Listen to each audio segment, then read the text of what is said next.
বাঙালি মানেই মাছ, বাঙালি মানেই মিষ্টি। তাই আজকে একটা মিষ্টি রেসিপি নিয়ে চলে আসলাম। এখানে 1 লিটার ফুল ক্রিম গরুর দুধ নিয়েছি। এইটাকে একটু জাল দিয়ে তারপরে ছানা কেটে নেব। দুধটা ফুটতে শুরু করেছে।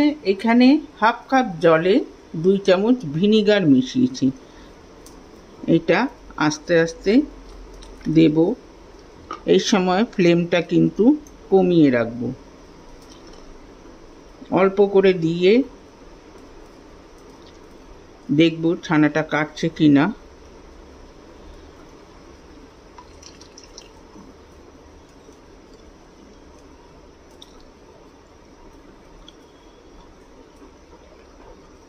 আস্তে আস্তে করে দিতে হবে।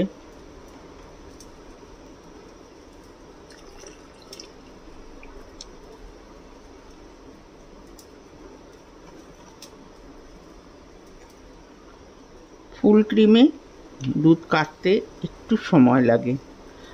ছানাটা কাটা কিন্তু অলরেডি শুরু হয়ে গেছে।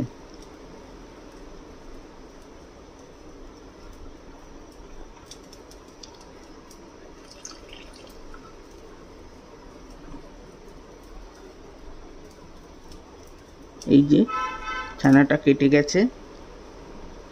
ব্যাস, এইটুকু যে জল রয়েছে সেইটা আর দেব না।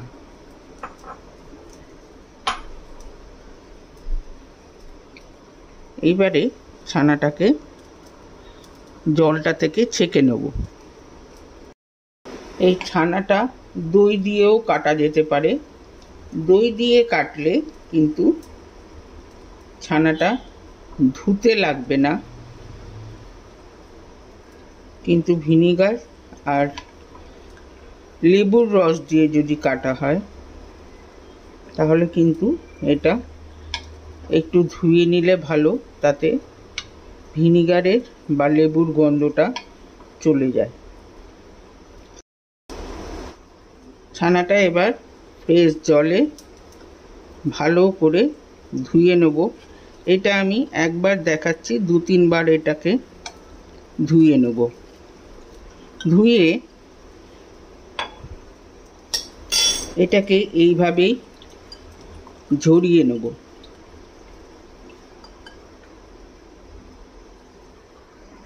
প্রায় ঘন্টাখানেক ছানাটাকে আমি এরকম ঝুলিয়ে রেখে দিয়েছি।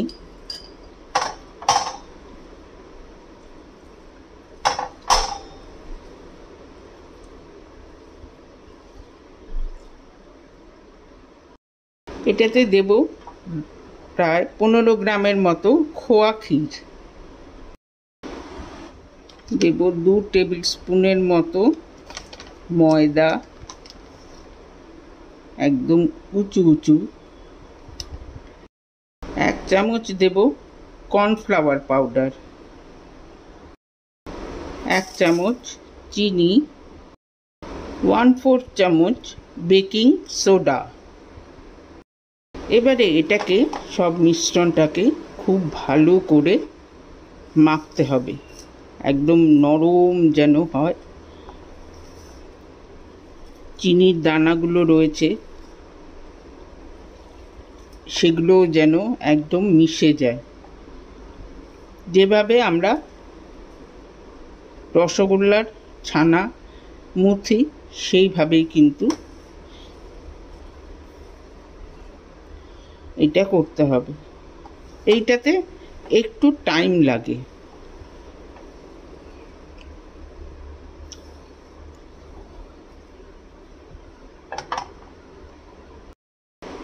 প্রায় ঘন্টাখানেক এটাকে মুথে নিয়েছি। ছোট ছোট যে লুচির আমরা লেচি করি সেই রকম লেচি করে একটু লম্বা করে নেব।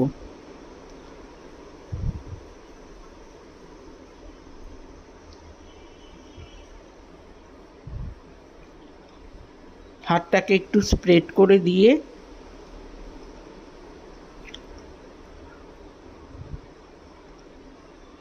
একদিকটাকে এরকমভাবে পাকিয়ে নিয়ে উল্টো দিকটাকে এখানে এনে এটাতে জুড়ে দেব। ব্যাস তৈরি হয়ে গেল। এরকমভাবে বাদ বাকিগুলোকেও করে নেব।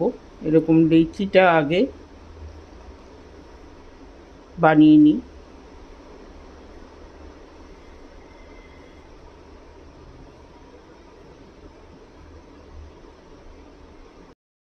তেলটা গরম হয়ে গেছে, এটাকে এবারে সিম করে দেব। করে দিয়ে আস্তে আস্তে জিলিপিগুলোকে ছেড়ে দেব।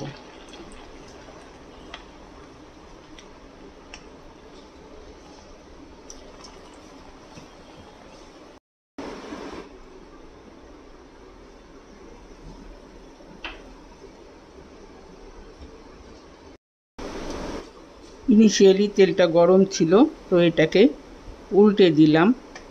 মধ্যে এটা রয়েছে, এটাকেও উল্টে দেবো।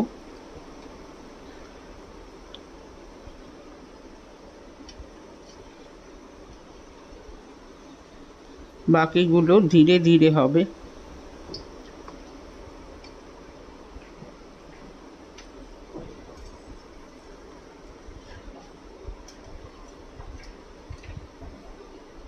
এখানে পাশে চিনির শিরাটা করে নেবো। এখানে আমি 3 কাপ জল দিয়েছি, সেই হিসাবেই এটাতে চিনি দেব। 1.5 কাপ চিনি দেব। এইটাতে কিন্তু কোনো রকম 1 তার বা 2 তার হওয়ার দরকার নেই। জলটাতে দিয়ে দেব এলাচের গুঁড়ো, একটা ভালো ফ্লেভার আসবে। দুটো দিকই এরকম লাল করে ভেজে নেব। ভেজে নিয়ে এটাকে তুলে দেব।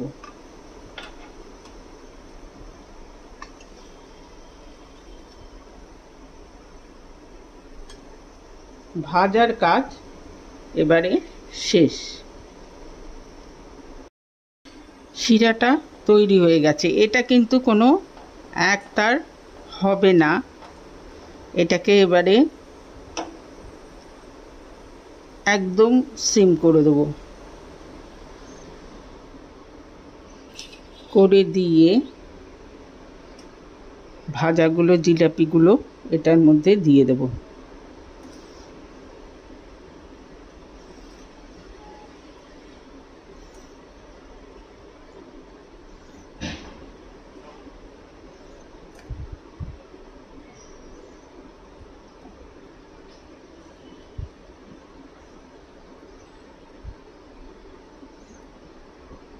এবারে ওভেনটাকে বন্ধ করে দেবো, দিয়ে এটা দিয়ে ঢাকা দিয়ে দেবো মিনিট 15-র জন্য।